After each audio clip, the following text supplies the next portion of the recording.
வணக்கம் நண்பர்களே, இன்னைக்கு என்ன பார்க்க போறோம்னா உலகத்திலே நம்பர் 1 பொருளாதாரம், நம்பர் 1 மிலிட்டரி, நம்பர் 1 டெக்னாலஜி, இப்படி எல்லாத்திலையும் நம்பர் 1 இருக்கிற அமெரிக்காவால சின்ன ஒரு 30 மைல் நீளமுள்ள ஹார்முஸ் ஜலசந்தியை ஏன் கைப்பற்ற முடியல? ஈராக்கை 20 நாள்ல அடிச்சு துவம்சம் பண்ணாங்க. ஆனா ஈரானுக்குள்ள தரைப்படையை இறக்கலையே. அப்படி இறக்குனா என்ன ஆகும் அமெரிக்க ராணுவத்துக்கு? இதெல்லாம் டீட்டெயிலா பார்க்கலாம். வாங்க இன்னைக்கு பார்க்கலாம். இந்தியாவுக்கு இமயமலை எப்படி ஒரு நேச்சராகவே ஒரு பாதுகாப்பு அரணா இருக்குதோ அதே மாதிரி தான் ஈரானுக்கும் இருக்குதுங்க.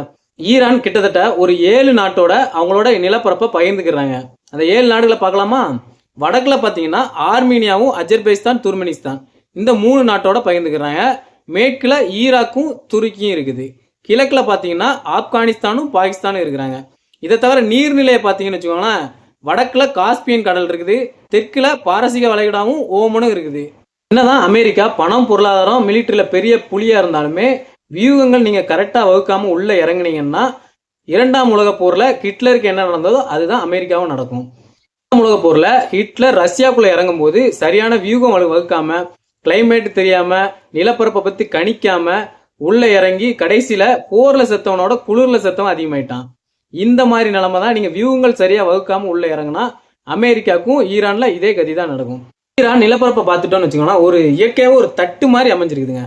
அந்த தட்டை நீங்க சுத்தி பாத்தீங்கன்னா விளிம்புல ஃபுல்லா மலைத்தொடர் இருந்தா எப்படி இருக்கும், அந்த மாதிரி தான் இருக்கு. இப்ப ஈராக்ல இருந்து அமெரிக்கா ஒருவேளை உள்ள அட்டாக் பண்ண வராங்கன்னு வச்சுக்கலாமா, அந்த ஈராக் வழியே நீங்க வரும்போது சாக்ரோஸ் மிகப்பெரிய மலைத்தொடர் இருக்குது.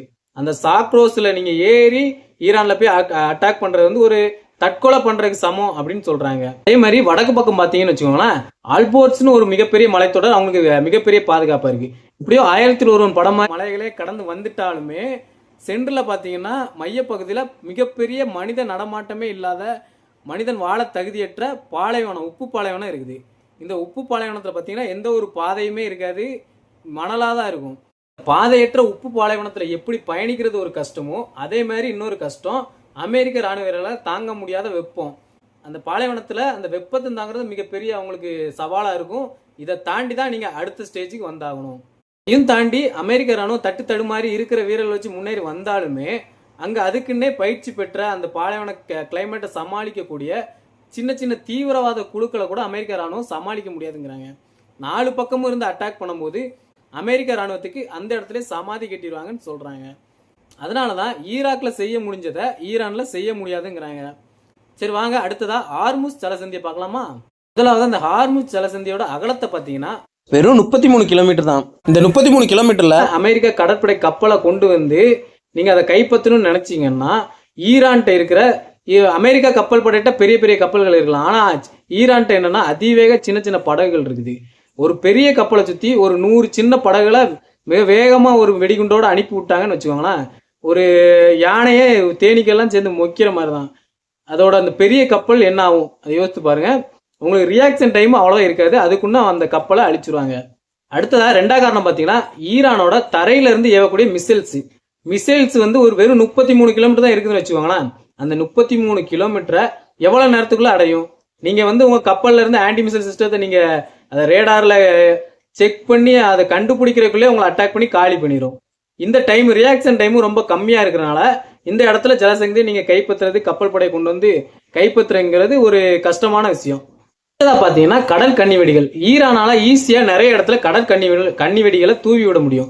அமெரிக்கா நவீன பெரிய கப்பற்படையா கூட இருக்கலாம், இருந்தாலுமே ஒவ்வொரு கன்னிவெடியா இவங்க எடுக்கிறதுக்குள்ள உலகத்தோட எண்ணெய் வர்த்தகம் ஸ்தம்பித்து விடும். அமெரிக்க ராணுவம் இந்த கன்னிவெடிகளையும் தாண்டி அவங்க உள்ள வந்தாங்கன்னா மிசைல் வச்சு ஈஸியா அட்டாக் பண்ணிடுவாங்க. அப்ப என்ன செய்யணும்? ஈரானோட மொத்த மிசைல் சிஸ்டத்தை க்ளோஸ் பண்ணா மட்டும்தான் அந்த ஜலசந்தியை கைப்பற்ற முடியும். அவங்க மலைக்கு அடியில ஈரானான ஒரு நிறைய மிசைல்ஸ் பதுக்கி வச்சிருக்காங்க. நீங்க இதெல்லாம் காலி பண்றதுக்கு எடுத்துக்கிற டைமுக்கு உலகத்தோட 20 to 25% ட்ரேட் அங்க நடக்குன்னு வச்சுக்கோங்களேன். ஆயில் கேஸ் ட்ரேட் நடக்கு. அது ஸ்டாப் ஆனா உலகத்தோட வர்த்தகம் என்ன ஆகும்? இதுக்கு பயந்துதான் அமெரிக்க ராணுவத்தால ஈராக்ல ஈஸியா பண்ண முடிஞ்சதை ஈரான்ல பண்ண முடியல. அமெரிக்க ராணுவம் ஹார்முஸ் ஜலசந்தியோ இல்ல ஈரானையோ கைப்பற்றுறதுக்கு ஒரே வழி, எனக்கு தெரிஞ்ச வழி, அணுகுண்டு தாக்குதல் மட்டும்தான். பட் அந்த அணுகுண்டு தாக்குதல் நடத்த முடியுமா? அப்படி நடத்தினா உலக நாடுகள் என்ன சொல்லுவாங்க? ஏன்னா இவங்களை பாதிக்கிறதோட எல்லாத்தையும் சேர்த்து தான் சுற்றுச்சூழலும் சேர்ந்து தான் பாதிக்கப்படும், பொருளாதாரம் பாதிக்கப்படும். 90% இந்த போர்ல ஈரான் வெற்றி பெற தான் வாய்ப்பு இருக்கு. அமெரிக்காவுக்கு இது ஆழம் தெரியாம கால விட்ட ஒரு கதையா தான் அமைய போகுது. சரி பொறுத்திருந்து பார்க்கலாம் என்ன நடக்குதுன்னு. வீடியோ பிடிச்சதா லைக் பண்ணுங்க.